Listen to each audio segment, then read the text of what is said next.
Hello everyone, this is Vijeta. Once again I welcome you people on my channel Vijeta Edu Talk. आज मैं फिर से आप लोगों के लिए एक नया वीडियो लेकर आई हूँ। ये वीडियो करंट अफेयर्स के लिए ऊपर आधारित है।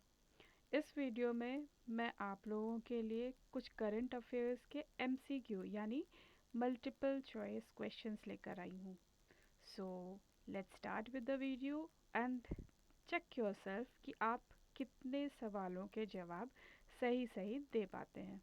So without wasting time let's start with the video.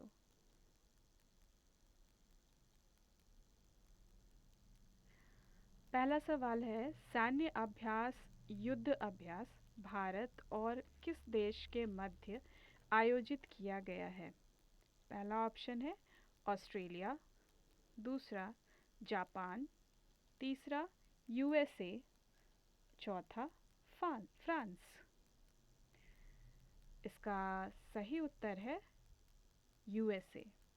युद्ध अभ्यास एक संयुक्त सैन्य अभ्यास है जो भारत और संयुक्त राज्य अमेरिका के मध्य द्विपक्षीय रूप से आयोजित किया जाता है। युद्ध अभ्यास वर्ष 2002 में शुरू हुआ और दोनों देशों की सेनाओं द्वारा रक्षा सहयोग को बढ़ावा देने के लिए आयोजित किया जा रहा है। अगला सवाल, भारत में किस खगोलीय वेधशाला को यूनेस्को की सूची में अधिसूचित किया गया है? पहला ऑप्शन मद्रास खगोलीय वेधशाला, वेणु बप्पू खगोलीय वेधशाला, IUCAA गिरावली विश्वविद्यालय, बिहार खगोलीय वेधशाला।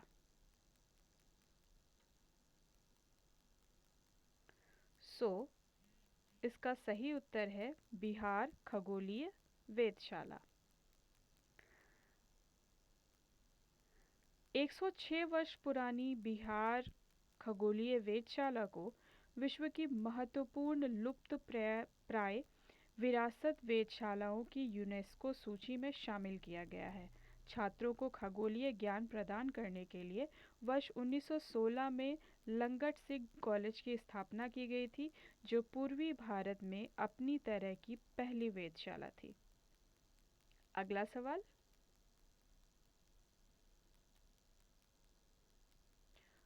कौन सा भारतीय क्रिकेटर T20 क्रिकेट में सर्वाधिक औसत वाला बल्लेबाज बन गया है? पहला ऑप्शन रोहित शर्मा, दूसरा हार्दिक पांड्या, तीसरा KL राहुल, चौथा विराट कोहली। इसका सही उत्तर है विराट कोहली। भारतीय बल्लेबाज विराट कोहली 31 अगस्त 2022 को क्रिकेट के T20 अंतर्राष्ट्रीय प्रारूप में सबसे अधिक औसत वाले खिलाड़ी बन गए हैं। उन्होंने हाल ही में चल रहे एशिया कप 2022 के दौरान दुबई में हांगकांग के खिलाफ मैच के दौरान यह उपलब्धि हासिल की है। कोहली ने पाकिस्तान के बल्लेबाज मोहम्मद रिजवान को पीछे छोड़ दिया है। अगला सवाल, भारत में राष्ट्रीय पोषण सप्ताह किस महीने मनाया जाता है? पहला ऑप्शन अगस्त, दूसरा अक्टूबर, तीसरा सितंबर और चौथा नवंबर। इसका सही उत्तर है सितंबर। राष्ट्रीय पोषण सप्ताह भारत में प्रतिवर्ष 1 सितंबर से 7 सितंबर तक मनाया जाता है ताकि आम जनता के बीच स्वस्थ भोजन प्रथाओं और उचित पोषण के मूल्य के बारे में जागरूकता बढ़ाई जा सके।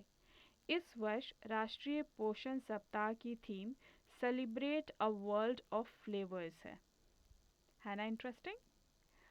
अगला सवाल, भारत सरकार ने जैव विविधता संरक्षण पर किस देश के साथ समझौता ज्ञापन पर हस्ताक्षर किए हैं? पहला ऑप्शन नेपाल, दूसरा बांग्लादेश, तीसरा चीन, चौथा पाकिस्तान। सही उत्तर है नेपाल। भारत सरकार ने पर्यावरण, वन और जलवायु परिवर्तन मंत्रालय द्वारा प्रस्तावित जैव विविधता संरक्षण पर नेपाल सरकार के साथ एक समझौता ज्ञापन को मंजूरी दी है। इसका उद्देश्य जैव विविधता संरक्षण, वन और जलवायु परिवर्तन के क्षेत्र में सहयोग को मजबूत करना और बढ़ाना है। अगला क्वेश्चन, कौन सी फार्मा कंपनी भारत का पहला सर्वाइकल कैंसर वैक्सीन लॉन्च करेगी? पहला ऑप्शन डॉक्टर रेड्डीज लेबोरेटरीज, दूसरा जाइडस लेबोरेटरीज, तीसरा सीरम इंस्टीट्यूट ऑफ इंडिया, चौथा ग्लेनमार्क फार्मा लिमिटेड। इसका सही उत्तर है serum institute of India. Cervical cancer के लिए भारत का पहला घरेलू टीका जल्द ही लॉन्च किया जाएगा। यह टीका सर्वाइकल कैंसर के इलाज के लिए है, जो महिलाओं में चौथा सबसे आम कैंसर है। सीरम इंस्टीट्यूट ऑफ इंडिया और बायोटेक्नोलॉजी विभाग सर्वाइकल कैंसर के इलाज के लिए भारत का पहला स्वदेशी रूप से विकसित वैक्सीन लॉन्च करेंगे। बढ़ते हैं अगले प्रश्न की तरफ। निम्न में से किन को विश्व सीनियर कुश्ती चैंपियनशिप 2022 के लिए भारतीय टीम में शामिल किया गया है? पहला ऑप्शन रवि कुमार दहिया और साक्षी मलिक, दूसरा बजरंग पूनिया और विनेश फोगाट, तीसरा दीपक पूनिया और रवि कुमार दहिया, चौथा योगेश्वर दत्त और विनेश फोगाट। इसका सही उत्तर है बजरंग पूनिया और विनेश फोगाट। बजरंग पूनिया और विनेश फोगाट को विश्व सीनियर कुश्ती चैंपियनशिप 2022 के लिए भारतीय दल में शामिल किया गया है। यह प्रतियोगिता 10 सितंबर से 18 सितंबर 2022 तक बेलग्रेड, सर्बिया में आयोजित किया जाएगा। लखनऊ और सोनीपत में SAI के प्रशिक्षण केंद्र में ट्रायल के बाद इनका चयन भारतीय टीम में किया गया है।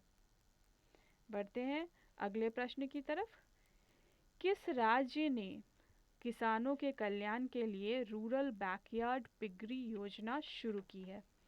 पहला ऑप्शन मेघालय, दूसरा अरुणाचल प्रदेश, तीसरा उत्तर प्रदेश और चौथा महाराष्ट्र। इसका सही उत्तर है मेघालय।